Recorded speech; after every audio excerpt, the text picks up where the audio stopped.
what kind of a response does the ECI as well gives out. Moving on to the Ghaziabad fire, where a fire broke out in a factory in the Sahibabad area of Ghaziabad, viewers, and in fact the fire was given. All right, 35 fire tenders officially were present at the spot, and the situation is currently under control.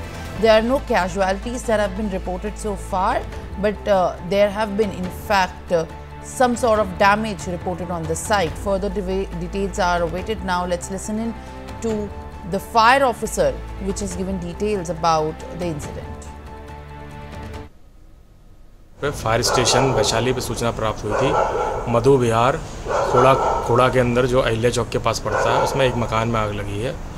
तत्काल 4 गाड़ियां fire station Vaishali से मैं FSO घटनास्थल पर भेजी गई। वहां जाके देखा एक 3 मंजिला मकान था, जिसमें ग्राउंड फ्लोर पर फ़ोटो फ्रेम बनाने का सामान भरा हुआ था, जिसमें बहुत ज़्यादा तेज़ी से आग फैली हुई थी पूरी तरह से। तत्काल होस पाइप फैला के आग बुझाना शुरू किया। साथ ही आसपास के 7-8 मकान में लोगों को खाली कराया गया और साथ ही फायर स्टेशन साहिबाबाद और फायर स्टेशन कोतवाली से भी गाड़ियां घटनास्थल में मंगाई गई। कुल मिला के 10 गाड़ियों ने लगातार पंपिंग करके आग को बुझाया। घटना में किसी प्रकार की कोई All right, my colleague Anil joins me live on the broadcast. Anil, very good morning to you.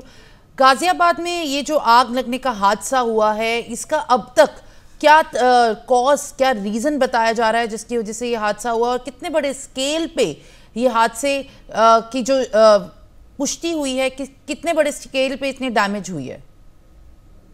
देखिए, मैं आपको बता दूं, जो फायर का सिलसिला है वो रात से ही शुरू हुआ। देखिए, कल एक जो है साहिबाबाद क्षेत्र के मोहन नगर इलाके में कूलर बनाने की फैक्ट्री में आग लगती है, और आग में जो है आसपास की जितनी भी कंपनियां हैं तो वो आग वहां पर भी विकराल रूप ले लेती है। जितनी भी कंपनियां आसपास की 2-3 कंपनियां हैं उनमें भी आग पहुंच जाती है और बेहद स्थिति गंभीर होती है, और एक जो वर्कर है उसमें अंदर फंस जाता है।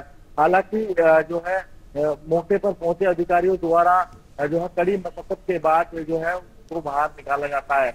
वहीं दूसरी घटना आज सुबह की है, जो कि थोड़ा इलाके की है, जहां पर मधु विहार इलाके में एक मकान में जो है अचानक से देखते ही देखते आग ने विकराल रूप ले लिया। तभी मौके पर पहुंचे फायर के अधिकारियों द्वारा मौके पर पहुंचकर जो है जितने भी लोग घर में फंसे हुए थे उन सभी को सकुशल बाहर निकाल लिया गया है। हालांकि इस पूरे मामले में कोई जनहानि नहीं हुई है।